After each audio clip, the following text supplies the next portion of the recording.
પોરબંદરના સાંસદ સભ્ય અને કેન્દ્રીય મંત્રી મનસુખ માંડવિયા આજે જેતપુરના પ્રવાસે આવ્યા હતા। ચેમ્બર ઓફ કોમર્સના વેપારીઓ અને જેતપુર ડાઇંગ એસોસિએશન સાથે કેન્દ્રીય બજેટ અંગે પરિસંવાદ કાર્યક્રમ યોજાયો। પોરબંદરના સાંસદ સભ્ય અને કેન્દ્રીય મંત્રી મનસુખ માંડવિયા આજે જેતપુરના પ્રવાસે આવ્યા હતા। ચેમ્બર ઓફ કોમર્સના વેપારીઓ અને જેતપુર ડાઇંગ એસોસિએશન સાથે કેન્દ્રીય બજેટ અંગે પરિસંવાદ કાર્યક્રમ યોજ્યો હતો। આ કાર્યક્રમમાં ધારાસભ્ય, જિલ્લા પ્રમુખ સહિત ભાજપના આગેવાનો, કાર્યકરો સહિતના મોટી સંખ્યામાં કારખાનેદારો, વેપારીઓ ઉપસ્થિત રહ્યા હતા।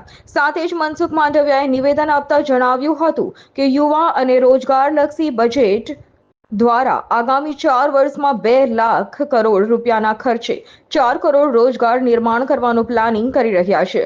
સાથે જ દેશની 500 પ્રીમિયમ કંપનીઓમાં 1 કરોડ યુવાનોને ઇન્ટર્નશિપ સ્ટાઇપેન્ડ આપવામાં આવશે, જેથી યુવાનોને રોજગારીનું સર્જન થશે।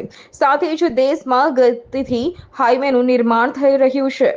રેલવેના ટ્રેકનું કામ ચાલી રહ્યું છે। એરપોર્ટ, મેટ્રો રેલ, બ્રિજ બની રહ્યા હોવાથી 2047માં વિકસિત ભારત બનાવવા માટે આ બજેટની અંદર 11,500 કરોડની જોગવાઈ ઇન્ફ્રાસ્ટ્રક્ચર ખર્ચ માટે તૈયાર રાખવામાં આવી છે, જે આગામી દિવસોની અંદર ઉત્તમ ઇન્ફ્રાસ્ટ્રક્ચર બનાવવા માટે ઉપયોગી થશે। આ બજેટ યુવાલક્ષી, રોજગારલક્ષી ઇન્ફ્રાસ્ટ્રક્ચરને પ્રોત્સાહન કરનારું બજેટ ગણાવ્યું હતું। સાથે જ બજેટ વિશે વિસ્તૃત જાણકારી આપવામાં આવી હતી। બજેટ પર પરિસંવાદનું આયોજન થયું હતું। મોદી ગવર્મેન્ટ દ્વારા યુવા અને રોજગારલક્ષી બજેટ દ્વારા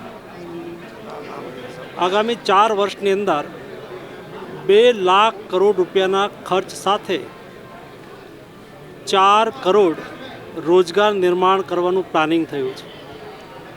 દેશની 500 પ્રીમિયમ કંપનીઓમાં દેશના 1 કરોડ યુવાનોને ઇન્ટર્નશિપ આપવામાં આવશે, એમને સ્ટાઇપેન્ડ આપવામાં આવશે, જેને લઈને યુવાઓમાં રોજગારીનું સર્જન થશે। સાથે સાથે એક બેસ્ટ વર્ક કલ્ચર પણ એમના પોતામાં ડેવલપ થશે। એવી જ રીતે દેશની અંદર જે રીતે ઇન્ફ્રાસ્ટ્રક્ચર ડેવલપમેન્ટ થઈ રહ્યું છે, ગતિથી હાઈવેનું નિર્માણ થઈ રહ્યું છે, રેલવેના ટ્રેક બની રહ્યા છે, એરપોર્ટ બની રહ્યા છે, મેટ્રો રેલ બની રહી છે, એલિવેટેડ બ્રિજ બની રહ્યા છે। દેશ જબ આઝાદીનું શતાબ્દી વર્ષ મનાવતો હોય ત્યારે યાને કે 2047ની અંદર વિકસિત ભારત બનાવવા માટે આ બજેટની અંદર 11.5 લાખ કરોડ રૂપિયાની જોગવાઈ એ ઇન્ફ્રાસ્ટ્રક્ચર પાછળ ખર્ચ માટે રાખવામાં આવી છે, જે આગામી દિવસોની અંદર ઉત્તમ ઇન્ફ્રાસ્ટ્રક્ચર બનાવવા માટે ઉપયોગી થશે। ટૂંકમાં આ બજેટ એ યુવાલક્ષી, રોજગારલક્ષી બજેટ છે, ઇન્ફ્રાસ્ટ્રક્ચરને પ્રોત્સાહિત કરનારું બજેટ છે।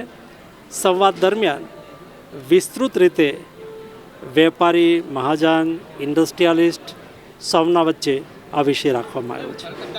સુરેશ ભાલિયાનો રિપોર્ટ, S9 ન્યૂઝ, જેતપુર। અમારી તમામ માહિતીથી અપડેટ રહેવા માટે જોડાયેલા રહો S9 ન્યૂઝ સાથે।